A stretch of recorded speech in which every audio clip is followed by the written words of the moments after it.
ঢাকা বিশ্ববিদ্যালয় কেন্দ্রীয় ছাত্র সংসদ নির্বাচনে মনোনয়ন ফর্ম সংগ্রহের শেষ দিনে ক্যাম্পাসে ছিল নানা ছাত্র সংগঠনের সরব উপস্থিতি।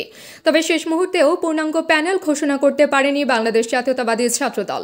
সংগঠনের ভেতরে পদ বণ্টন নিয়ে মতপার্থক্যের গুঞ্জন থাকায় অধিকাংশ নেতাকর্মীকে স্বতন্ত্রভাবে মনোনয়ন ফর্ম সংগ্রহ করতে দেখা গেছে।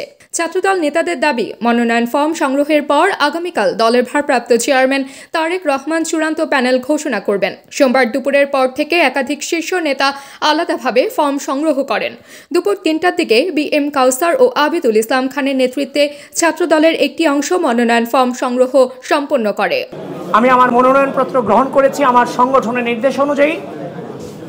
একজন কর্মী হিসেবে আমি আমার মনোনয়নপত্র নিয়েছি।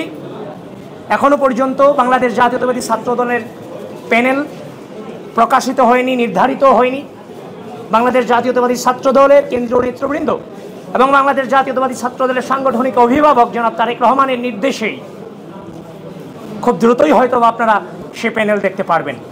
এখন কথা হচ্ছে যে আমি আমার সংগঠনের ক্ষুদ্র কর্মী হিসেবে জাতির এই ক্রোশাল মুভমেন্টকে আমরা লিড করেছি। আমরা এই সময়টাতে এই জেনারেশনে যারা ছাত্র রাজনীতি করেছি, রাষ্ট্রের ক্রোশাল মুভমেন্টকে লিড করেছি।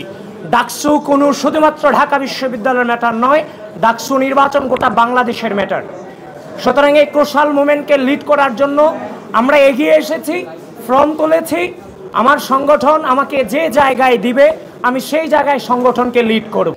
ঢাকা বিশ্ববিদ্যালয় ছাত্রদলের প্রতিনিধিরা জানান, আপাতত মনোনয়ন ফর্ম সংগ্রহই তাদের মূল লক্ষ্য। কোন পদে কে প্রতিদ্বন্দ্বিতা করবেন তা কেন্দ্রীয় সিদ্ধান্ত অনুযায়ী নির্ধারণ হবে এবং সেই ভিত্তিতেই ডাকসুর পূর্ণাঙ্গ প্যানেল গঠন করা হবে।